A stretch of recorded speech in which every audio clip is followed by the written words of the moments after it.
नमस्कार, मैं पंकज प्रसून। कांग्रेस में दो लोग बेहद नाराज हैं। एक के बारे में आपको पता होगा, ए.के. एंटनी और उनके बेटे। और आज शशि थरूर ने अपनी नाराजगी जाहिर की है। उन्होंने कहा है कि देश 2002 से बहुत आगे बढ़ गया, ये 2023 चल रहा है और ऐसे वक्त में पार्टी का तो गुजरात के दंगों का नाम लेना, उसके समर्थन में उतरना, बयानबाजी करना, ये सिर्फ और सिर्फ कांग्रेस को नुकसान पहुंचाएगा। ये शशि थरूर का आज का बयान है। गुस्से में तो विदेश मंत्री जयशंकर भी हैं। उन्होंने राहुल गांधी पर पूछे गए एक सवाल के जवाब में कहा कि जिस चीज़ की जानकारी नहीं हो उसके बारे में सार्वजनिक बयानबाजी नहीं करनी चाहिए। विदेश मंत्री एस जयशंकर ने कहा कि अगर राहुल गांधी को किन्हीं सवालों का जवाब जानना था तो वो भारत के किसी एक्सपर्ट से जाकर पूछते, इंटेलिजेंस एजेंसी से जाकर पूछते, किसी अधिकारी से जाकर पूछते, या नहीं तो मेरे से बुलाकर पूछ लेते। मैं उन्हें समझा देता कि स्थिति क्या है। मैं किसी चीनी राजदूत से बुलाकर नहीं पूछता। अब विदेश मंत्री एस जयशंकर किस संदर्भ में अपने क्रोध का इजहार कर रहे थे वो तो हमें नहीं पता। ऐसा कौन सा मामला था कि राहुल गांधी ने चीन के राजदूत से बुलाकर कुछ सवाल जवाब किए होंगे, वो धीरे धीरे खुलासा होगा। राष्ट्रीय खबर में आज की सबसे बड़ी खबर यह है कि आपने किसी रोहिणी कमीशन का नाम सुना है? जब प्रधानमंत्री बने मोदी तो उसके 2 साल बाद, यानी शायद 2017 में, 2 अक्टूबर 2017 में इन्होंने एक कमीशन बनाई थी। उसमें एस रोहिणी, जो कि सुप्रीम कोर्ट की रिटायर्ड जज थी, और 3 और सदस्य थे। उस कमीशन का कार्यकाल पूरा हो गया है और इसी 31 जनवरी को वो कमीशन अपनी रिपोर्ट सरकार को सौंपने वाली है। अब वो कमीशन बनी थी इस देश में ओबीसी का जो रिजर्वेशन है उसकी स्टडी करने के लिए। रोहिणी कमीशन के रिपोर्ट में कुछ बातें जो छनकर बाहर आ रही हैं, हालांकि 31 जनवरी को सरकार को सौंपेगी, लेकिन कुछ पॉइंट्स जो कि बाहर आए हैं और इंडियन एक्सप्रेस ने भी इसे कवर किया है। वो पॉइंट्स है, पहला कि ओबीसी को मिलने वाले आरक्षण का जो लाभ है उसमें 80% सिर्फ 6 जातियां उठा रही हैं। वो 6 जातियां हैं यादव, कुर्मी, वोकलिगा, सैनी, थेवर और इजावा। कमीशन कहती है कि ओबीसी में लगभग 3000 जातियां शामिल हैं, लेकिन 80% लाभ सिर्फ 6 जातियों को मिल रहा है। कुल ओबीसी की जनसंख्या में इन 6 जातियों की संख्या महज 19% के आसपास है, यानी 19% ओबीसी को ओबीसी आरक्षण के 80% लाभ वो प्राप्त कर रही हैं। अब रोहिणी कमीशन ने कुछ सिफारिशें की हैं। सिफारिश ये है कि बाकी जो जातियां हैं ओबीसी की, उन्हें भी लाभ पहुंचना चाहिए। वो लाभ सिर्फ 6 जातियों में सिमट कर नहीं रह जाना चाहिए। तो उन्होंने इसको कैटेगराइज करने के लिए सेगमेंटेशन की बात कही है कि ओबीसी में भी आप सेगमेंटेशन कीजिए ताकि ओबीसी समाज में शामिल दूसरी जातियों को भी आरक्षण या जो भी सरकार देती है ओबीसी को, उसका लाभ मिले। आने वाले वक्त में अगर मोदी सरकार रोहिणी कमीशन की सिफारिशों को लागू करती है तो इस देश की ओबीसी राजनीति में एक बड़ा भूचाल आ सकता है, क्योंकि वहां भी 19% बनाम बाकी के 81% हो सकता है।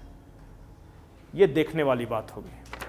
अब आते हैं अपने राज्य झारखंड पर। झारखंड में एक बार फिर महीन राजनीति चल रही है। जब भी मैं बोलता हूं कि खेला होगा तो इसका मतलब ये नहीं होता कि हमेशा सरकार ही गिर जाएगी या मुख्यमंत्री के साथ ही कुछ हो जाएगा। खेला होगा का मतलब ये भी हो सकता है कि किसी आईएएस को बुलाया जाएगा। खेला होगा का मतलब ये भी हो सकता है कि ईडी किसी आईपीएस को बुलाएगी। खेला होगा का मतलब ये भी हो सकता है कि किसी न किसी विधायक की पेशी होगी। पर हर बार कमेंट्स में ये कहते हैं कि कहाँ सरकार को कुछ हो रहा है, आप तो बार बार बोलते थे कि खेला होगा। तो एक और खेला होने वाला है, लेकिन इसमें सरकार की सेहत पर कोई फर्क नहीं पड़ेगा, और वो खेला है राजनीतिक। आपको पता होगा कि झारखंड में कुछ आंदोलनकारी चेहरे घूम रहे हैं। आपको ये भी पता होगा कि झारखंड पार्टी नाम की यहाँ एक पार्टी है मैंने अपने एक वीडियो में ये आपको बताया था कि चमरा लिंडा जो कि झारखंड मुक्ति मोर्चा के विधायक हैं और अपनी पार्टी में आजकल उनका कोई वैल्यू नहीं या पूछ नहीं रहा है, वो किसी नए समीकरण की तलाश में है। तो खबर ये है कि एनोस एक्का, चमरा लिंडा और अशोक भगत जो कि केंद्रीय महासचिव हैं झारखंड पार्टी के, इन्होंने एक रणनीति बनाई है और रणनीति के तहत कुछ लोगों को झारखंड पार्टी से जुड़ने के लिए अप्रोच किया गया है। वो लोग हैं गीताश्री उरांव, देव कुमार धान, अमित महतो, सालखन मुर्मू, लक्ष्मी नारायण सिंह मुंडा, प्रेम शाही मुंडा, सूर्य सिंह बेसरा आदि। अब तक करीब 12 से 14 लोगों को संपर्क किया गया है कि आप लोग अगर अलग अलग रहेंगे और अपने अपने हिसाब से आंदोलन चलाते रहेंगे तो कभी भी एक समग्र रूप से एक शक्ति नहीं बन सकते। आप लोग एक प्लेटफॉर्म पर आइए और कुछ लोग इस प्रयास में लगे हुए हैं। लेकिन इन्हीं में से कुछ लोग जिनको अप्रोच किया गया, उन्होंने चंद सवाल उठाए और सवाल ये थे कि क्या झारखंड पार्टी के बैनर तले जो आंदोलनकारियों को इकट्ठा होने की बात कही जा रही है, क्या वो झारखंड मुक्ति मोर्चा को नुकसान पहुंचाने के लिए है या सचमुच कोई आगे का प्रोग्राम भी है। दूसरा सवाल ये था कि झारखंड पार्टी खुद कहती है कि हम 40 के आसपास सीटों पर अपने उम्मीदवार खड़े करेंगे। ये इस बात पे तय हुआ कि उन्हें कितने उम्मीदवार मिलते हैं और कौन कौन उनके साथ जुड़ता है। तो इन 40 सीटों पर लड़ने के लिए फंड कहाँ से आ रहा है। प्रोग्राम ये भी है जो कि बताया गया कि झारखंड पार्टी प्रोग्राम करना चाहती है कि जिन 40 सीटों पर ये चुनाव लड़ना चाहती है वहाँ सम्मेलन होने हैं, 5,000 से लेकर 10,000 तक के लोगों को बुलाना है वहाँ। ये सारा खर्चा कौन कर रहा है, इन जिन लोगों को अप्रोच किया गया उन्हीं में से कुछ लोगों ने सवाल उठाया। और इसी में ये ऐसी चर्चा है, ऐसी आशंका व्यक्त की जा रही है कि झारखंड पार्टी नाम के एक फोरम को खड़ा करने के पीछे किसी बड़ी शख्सियत का दिमाग है।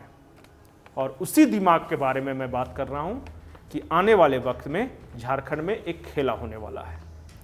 खेला होने वाला ऐसा कि बीजेपी संगठन में कुछ फेरबदल होने वाले हैं, कुछ नए चेहरे अचानक झारखंड में वापसी करेंगे, कुछ बड़े चेहरे हैं और कुछ चेहरों को संगठन के काम में लगाया जाएगा। झारखंड में नहीं, भाजपा संगठन हो सकता है उन्हें बाहर का कुछ प्रभार वगैरह दे दिया जाए।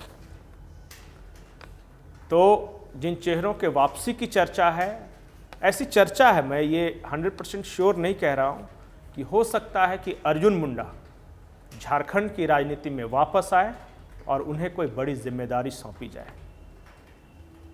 इंतज़ार रहेगा ये खबर सच है या सिर्फ चर्चाएं हैं, इस पर मैं अभी कुछ नहीं कहूँगा। लेकिन एक बात तय है कि भाजपा संगठन में बड़ा फेरबदल होने वाला है। दीपक प्रकाश और बाबूलाल मरांडी फिलहाल दिल्ली में हैं, उनसे चर्चा की जा रही है। उस मंथन से क्या निकलकर सामने आएगा, इसी पर सब कुछ निर्भर करेगा। अब आते हैं बिहार की ओर।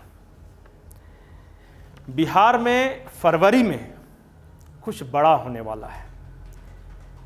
वो मैं इस कारण से कह रहा हूं कि बिहार जैसे राज्य में अमित शाह 2 बार आ रहे हैं।